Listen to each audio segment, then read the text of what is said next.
Hello mga moms! Eto nga pala ay nung kinabukasan nga, nung pumunta nga kami ng Philippine Malaya, nung naligo nga ang mga bata sa dagat. Bago nga ako bumaba ay nakapag-toothbrush na ako, nakapagsuklay na rin ng buhok, at ayan nga, nakapagpuyod na din dahil lagi nyo nga akong nakikita na hindi man lamang nakakapagsuklay. At heto nga, the usual thing na aking ginagawa tuwing umaga ay syempre mag-iimis-imis dito nga sa aking paboritong corner, ang aking kusina.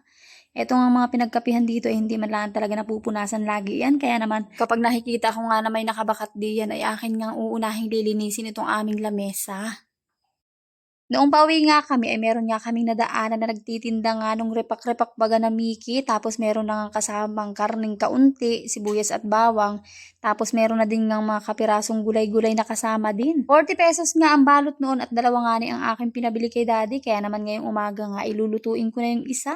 Naghahanap nga ako din sa aming ref kung mayroon pang mga karne din ng baboy. Eh wala na nga ni at ang nandini nga ni ay yung manok na lamang. Kaya sabi ko nga ito na lamang Mickey ang aking lulutuin. Ito nga mga ganitong repacking noong sinanay ay may tindahan pa nga diyan sa palengke ay ginagawa din nga ito ng aking nanay. Dahil hindi daw nga ni makabili yung ibang mga mamimili kaya naman sila ay nagre-repack nga nito dahil maganda nga ni itong pang-umagahan din. Noong una-una nga dahil nga ako'y pala samanon sa nanay ko sa pagtitinda nga diyan sa palengke ay ito nga ning mga ganitong nakabalot ay 20 pesos lamang. Panahon nga natin ngayon na napakamahal na nga ng bilihin ay medyo mura pa rin nga ito.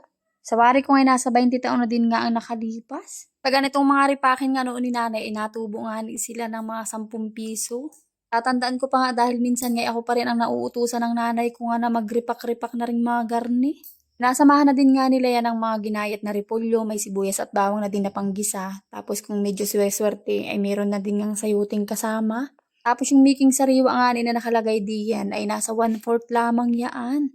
Abay, ito nga making sariwa na ito ay buhat nga ng mag-asawa kami ni daddy ay mga ilang beses ko pala ang dinatitikman at ngayon nga lang ipapatikim ko nga ito sa aking mga anak. Kapag nagluluto nga ang nanay ko ng garni ay talaga namang pinapakahugas-hugasan nga itong making sariwa dahil ito nga ay may lasang maalat-alat. Itong ganitong mga making sariwa nga ay nakabandil-bandil na ito sa supot pero pag naka-expose ay kailangan mo din ngang bandian ito ng mainit na tubig para talagang siguradong malinis na malinis nga na iyong lulutuin. At ayun na nga nung matapos ko na nga itong mga hugasan ng mabuti ay itong at sinimulan ko na din ng gayating isa-isa itong mga ricados din eh.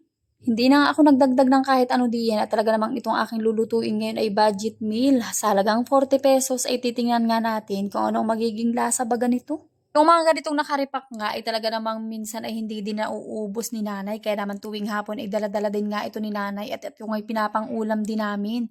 Yun nga lang dahil nga magtitinda ang aking nanay ay talaga namang sagana din nga ito sa gulay. Yun din lamang nga talaga ang nakakatawa kapag nga ang nanay mo ay nagtitinda sa palengke. Lahat ng mga produktong tinitinda ay iuuwi na nga bago pa tuluyang masira para mapakinabangan kahit nalulugi na din nga minsan. Nanghihinayang din talaga ako sa pwesto nga ni nanay na ibinenta noong nagkasakit si tatay dahil kung yun ay nandun pa hanggang ngayon baka malamang ay ako nga ang nagtitinda ngayon doon. So ayun na nga at nag-umpisa na din nga ako magluto at akin ang inuna itong kaunting taba na ito. Mapalutong-lutong ko na nga yung kakarampot na taba at balat ay nilagay ko na din nga ang sibuyas at bawang at akin na nga iginisa. At nang magkulay brown na nga ni itong sibuyas at bawang ay nilagay ko na din nga itong gulay. Ito nga sa halagang 40 pesos na ito na aking binili ay hindi ka na nga lugi dahil nung nagayat ko nga na yung mga gulay ay medyo madami-dami din nga. Habang ginigisa ko nga na itong gulay, inilagay ko na din nga pala diyan itong ang pork cubes. Para ito nga ay magkaroon na din ng lasa. Pagkatapos nga ay naglagay na din nga pala ako diyan ng toyo. Tansya-tansya nga lamang ang aking nilagay na toyo dahil alam nyo na ako nga naman ay hindi mahilig magluto. Pero itong mga niluluto na ganito ni nanay nga noon ay nakikita ko na kaya naman medyo pamilyar na din nga ako sa ganitong mga lutuin. Pagkatapos kong halo-haluin nga ng kaunti, nilagyan ko na din nga pala ng isang basong tubig muna. Tapos saka ko nadadagdagan kapag nga ito'y kumulo na. Bago pa nga ito kumulo, ay nilagyan ko na nga pala ulit ng isang basong tubig dahil itong ang pansit ng Mickey ay itong ay sisip-sip pa dun sa sabaw. Nung kumulo na nga pala ito, ay nilagay ko na din nga itong pansit na Mickey. Bukod nga sa pansit na Mickey, ang tawag din nga pala dito ay Miking sariwa.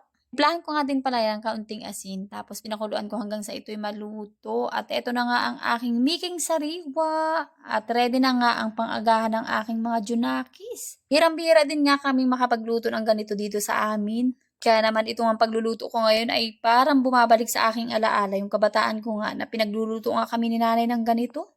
Parang kailan lang din talaga ang panahon. Dati-rati nga ay nanay lang namin ang nagluluto nito sa amin. Ngayon nga ay mayroon akong 2 bata na pinagluluto nga nitong making sariwa.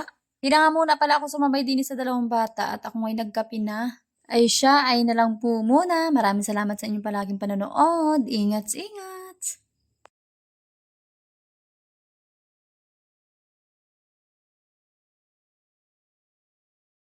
ay siya ay na lang po muna. Maraming salamat sa inyong palaging panonood. Ingat, singat.